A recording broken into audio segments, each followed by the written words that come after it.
মাম্মার বার্থডেটা আগের দিন রাত্রিবেলা কীভাবে সেলিব্রেট করেছিলাম আমরা সেটাই চলো ছোট্ট করে তোমাদের সাথে তুলে ধরি।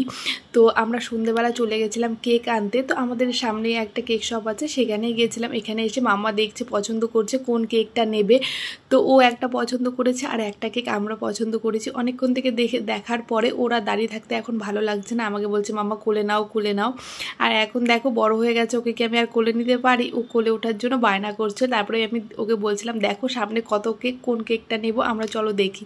তো আজকে যেহেতু দুজনের বার্থডে ছিল, মানে মাম্মার বার্থডে আর মাম্মার এক আঙ্কেলের বার্থডে, সেই জন্য একটা কেকের মধ্যে আমরা হচ্ছে ওদের দুজনের নাম লিখে নিয়েছিলাম।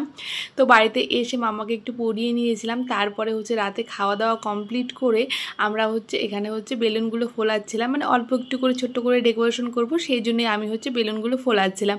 অন্যান্য দিন কিন্তু মাম্মা ঘরে চলে যায়, কিন্তু আজকে আমি এই কাজগুলো করছি জন্য ও আমার পাশে বসে, ও নিজে একটা বয় ও অনেক বড়, আমি ছোট গার্ল।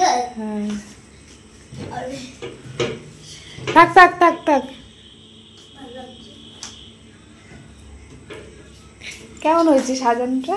অনেক ভালো লেগেছে। কখন আসবে মাম্মা? আর একটু পরে আসবে, না টাইম হয়নি তোমার? মাম্মা কত হয়ে গেছে? 6 এ গেলেই চলে আসবে? 12 এ গেলে আসবে। হ্যাঁ কত দেরি? 5 6 7 8। তো এইদিকে আমার সাজানো কমপ্লিট হয়ে গেছে। এই সামনেটার মধ্যে সোফার পিছনটাতেই হচ্ছে সাজিয়েছি সুন্দর করে। তো কেমন লাগছে অবশ্যই জানিও। মাম্মার ভীষণ পছন্দ হয়েছে, ও ভীষণ খুশি, ওকে দেখলেই বুঝতে পারবে। আর দেখো এখন কিন্তু অনেক রাত্রি, ও এখনও জেগে রয়েছে আর বলছে সবাই কখন আসবে সেটাই আমাকে বারবার বলে যাচ্ছে। তারপর ওকে একটু ফ্রেশ করিয়ে দিলাম, কারণ ওই সন্ধ্যের পর থেকে আর ফ্রেশ করানো হয়নি। যেহেতু কেক কাটবে সেহেতু ওর মানি এই হচ্ছে টি শার্টটা দিয়েছিল, তো এটা হচ্ছে ওকে পরিয়ে দিয়েছে। আর ও একটু দেখাচ্ছে দেখো কেমন হচ্ছে সাজানো হয়েছে। তো ওর ভীষণ ভালো লেগেছে। আর বাচ্চারা তো জানোই বেলুন কতটা পছন্দ করে, তো ওর ভীষণ পছন্দ হয়েছে। এই এখন ঘড়িতে বাজে এই 12:30টার মতো। তো আমি কেক টেকগুলো এখন রেডি করছিলাম, কারণ 12টার সময় যেহেতু কেকটা কাটা হবে। আর মাম্মার একটাই কোশ্চেন, সবাই কখন আসবে। আসলে আমাদের মানে গ্রুপে যারই বার্থডে হোক না কেন, সবাই ওই 12টার সময় যায়, তাকে উইশ করে, কেক কাটা হয়। এই জন্যই মাম্মা এগুলো দেখে দেখেই বড় হয়েছে, সেই জন্যই মানে আমাকে বলছে সবাই কখন আসবে ওর বার্থডেতে। তো আমাকে আগেও তো আবার অনেক সময় বলে, অনেক সময় রাত্রিবেলাতে বাচ্চারা আসে না, যেহেতু আমাকে বলে মাম্মা তাড়াতাড়ি কেকটা কেটে নেবে, নাহলে না রাত্রিবেলাতে কেউ আসবে না অত রাত্রিতে। আসলে বাচ্চাদের পরের দিন স্কুল থাকে, তো সবাই তো আর আসতে পারে না।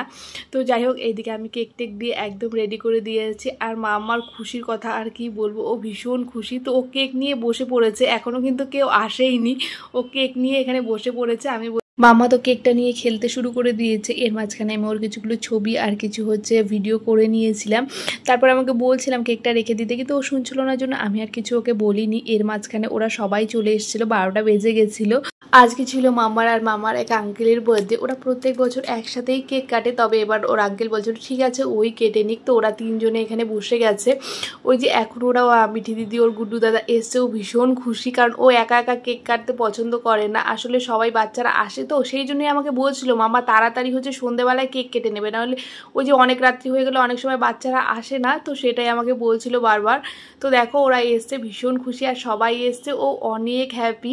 তো এখানে হচ্ছে কেক কাটিং হচ্ছিল আর সবাই এসছে। মামা এটাতেই হচ্ছে অনেকটা খুশি। সেই সন্ধ্যের থেকে আমাকে বলে চলেছে সবাই কখন আসবে, কটার সময়, 12টা বাজবে, মানে অনেক ধরনের ওর কোশ্চেন। এই যে এইটুকু আনন্দ পেলো এটাতেই ও ভীষণ খুশি। তারপর তো কালকের আনন্দ অন্য রকমের। আজকে যেহেতু বড়রা আসে সেটাতেও ও ভীষণ খুশি হয়। তারপর গিয়েছিলাম এখানে আমি কেকটা একটু কেটে দিতে, বাবা আমাকে কেক কিছুতেই কাটতে দেবে না, ও নিজে নিজেই কাটবে, কিন্তু নিজে নিজে পারছে না, তবুও আমাকে কাটতে দেবে না। আসলে ওই যে সবাইকে একটু করে খাওয়াবে, তো সেই জন্য আমি বলছিলাম দাও আমি কেকটা একটু কেটে দিই, কিন্তু না, নিজে প্রথমে কাটলেও হলো না। তারপর হচ্ছে আমি কেটে দিলাম, তারপর ওর বাবাকে হচ্ছে কেক খাইয়ে দিল, তারপর আমাকে কেক খাইয়ে দিয়েছে, সবাইকে ও কেক খাইয়ে দিয়েছে অল্প অল্প করে। তো যাই হোক এইগুলোই ওর ছোট ছোট আনন্দ, আমার ভীষণ ভালো লাগে। তারপর আমি একটু কেক খাইয়ে দিলাম, ওর বাবা একটু খাইয়ে দিল। তো ও কি করছে দেখো, কেকের মাঝখান থেকে নিজে নিজেই সব হচ্ছে চকলেটগুলো উঠিয়ে উঠিয়ে খেয়ে নিচ্ছে। মানে এগুলো দেখে সবাই হাসাহাসি করছিল। শুধু যে ওর বার্থডে কেকের থেকেই চকলেটগুলো খাচ্ছে এমনটা নয়, যারই বার্থডেতে যাক না কেন অনেক সময় তো কেকও কাটা হচ্ছে না যে চকলেটটা উঠিয়ে নিয়ে খেয়ে নেয়, অনেক সময় মানে টার্গেট থাকে যে কেকটা কখন কাটা হবে তারপরে ওরা চকলেটগুলো খাবে।